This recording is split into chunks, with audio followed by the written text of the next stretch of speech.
I'm very interested in this. Now, there are a lot of parents who start obsessing about the best colleges or the perfect jobs for their kids before they're even out of diapers. We all know those people, Cynthia Garrett. I do. And while everyone wants what's best for their kids, we all know those crazy stage moms or those sports dads that are always at the games. They're screaming, they make their kids miserable. So how do parents really know if they're pushing their kids too hard or not hard enough? Yeah. Well, here in our hot seat today is a man. His name is Dr. Jim Taylor, and he's going to shed some light on this for us. Hi, Jim. Jim Taylor. I love that.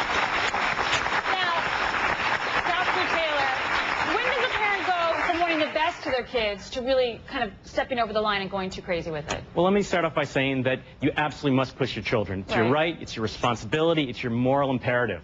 Unfortunately, pushy parents have given pushing a bad rap. And I make a distinction between old-style pushing and positive pushing. Old-style pushing, it's negative, it's controlling, it's angry, and it has a message that says, if you don't do what we say, we won't love you. But positive pushing, it's by definition positive, it's encouraging, it's supportive, and it says, regardless of how you perform, we'll still love you. Now, Jim, what are some other red flags, though, that you may be pushing too hard as a parent? For kids is lost motivation. So many parents bring their kids to me and say, my kid's lost his motivation, you got to motivate him. But more often than not, these kids haven't lost their motivation is being squashed by parents who are pushing too hard. How can you push in a positive way? Because I've done a lot of work around this issue, because I do think it's good to encourage and push, but you got to know when to back off. Sure. So well, one example of positive pushing is help your kids develop ownership. Ownership is the connection that kids have with the activities they participate in.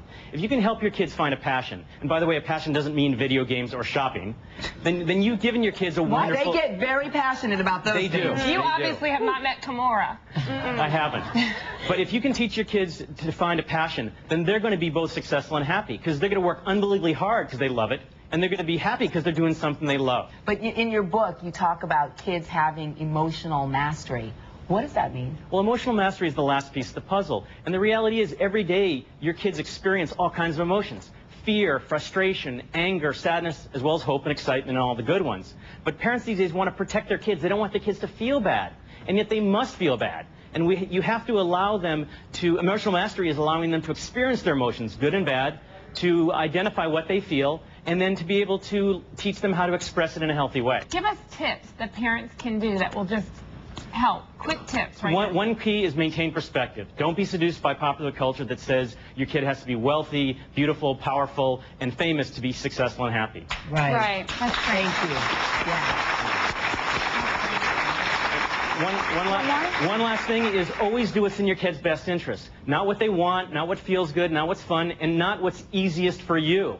But figure out what's in your kid's best interest, what will make them successful and happy, and do that every single day. You don't have to be the best friend, be their parent. I gotta say, commute back and forth to Los Angeles. I think this is a great book. It's called Positive Pushing, How to Raise a Successful and Happy Child. Dr. Jim Taylor, thank you so much. Thank you very much. For more information on Dr. Taylor's book or anything we talked about, you can log on to our website. And coming up, Backstage Makeover.